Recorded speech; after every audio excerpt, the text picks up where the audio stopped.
North west जिले के Subhash place इलाके में 22 जनवरी 2026 की शाम उस वक्त हड़कंप मच गया जब आशियाना चौक के पास एक राहगीर की गर्दन दबाकर मोबाइल फोन छीना जा रहा था।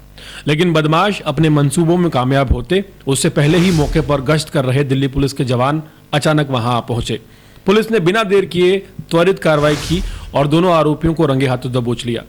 यह घटना न सिर्फ पुलिस की सतर्कता और मुस्तैदी को दर्शाती है बल्कि ये भी साबित करती है कि सक्रिय गश्त किस तरह अपराध पर लगाम लगा सकती है।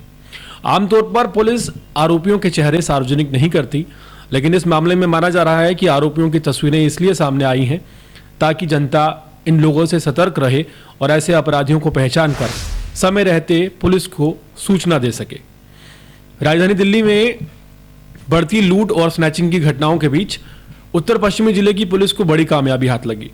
थाना सुभाष पैलेस क्षेत्र में गश्त कर रहे पुलिसकर्मियों ने त्वरित कार्रवाई करते हुए 2 लुटेरों को वारदात के दौरान रंगे हाथों दबोच लिया।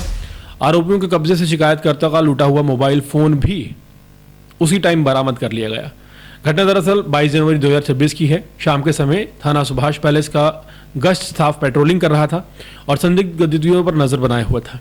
इसी दौरान आशियाना चौक के पास पुलिसकर्मियों की नजर 2 युवकों पर पड़ी जो एक युवक की गर्दन दबाकर उससे लूटपाट की कोशिश कर रहे थे। हालात की गंभीरता को समझते हुए पुलिस ने बिना समय गंवाए कार्रवाई की और दोनों आरोपी भागने की कोशिश करने लगे, लेकिन थोड़ी दूर भागने के बाद पुलिस ने उन्हें काबू में कर लिया। पकड़े गए आरोपियों की पहचान दिनेश जो कि 20 साल का है और हिमला थापा उर्फ हेमू जो कि सिर्फ 19 साल का है के रूप में हुई है। तलाशी के दौरान हिमला थापा के पास से पीड़ित का सैमसंग का गैलेक्सी मोबाइल फोन बरामद हुआ है।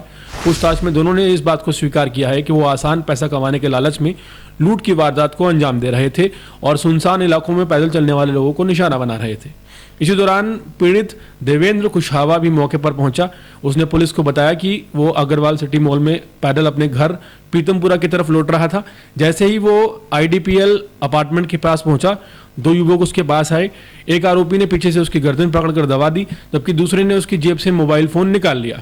पीड़ित के अनुसार आरोपी मौके से भागने ही वाले थे कि तभी पुलिस पहुंच गई और पुलिस जांच में सामने आया कि आरोपी दिनेश जो है एक आदतन अपराधी है और पहले भी 2 आपराधिक मामलों में शामिल रह चुका है। वहीं हिमला थापा का कोई आपराधिक रिकॉर्ड नहीं पाया गया है और वो पहली बार अपराध की दुनिया में कदम रखते हुए देखा। पुलिस अपराधियों का कहना है कि दिनेश जैसे अपराधियों के संपर्क में आकर हिमला ने इस रास्ते को चुना और इस मामले में थाना सुभाष पैलेस में संबंधित धाराओं में केस दर्ज कर लिया गया है और दोनों आरोपियों को गिरफ्तार कर लिया गया है। पुलिस अब ये भी जांच कर रही है कि कहीं ये आरोपी पहले किसी अन्य लूट या स्नैचिंग की वारदात में शामिल तो नहीं रहे हैं।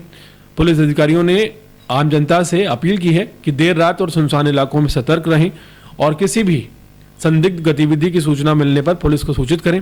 इस घटना ने एक बार फिर ये साबित कर दिया है कि सतर्क पुलिस पेट्रोलिंग न केवल अपराधियों के हौसले पस्त करती है बल्कि आम नागरिकों की सुरक्षा को भी अहम बनाती है और उनमें सुरक्षा का भाव पैदा करती है।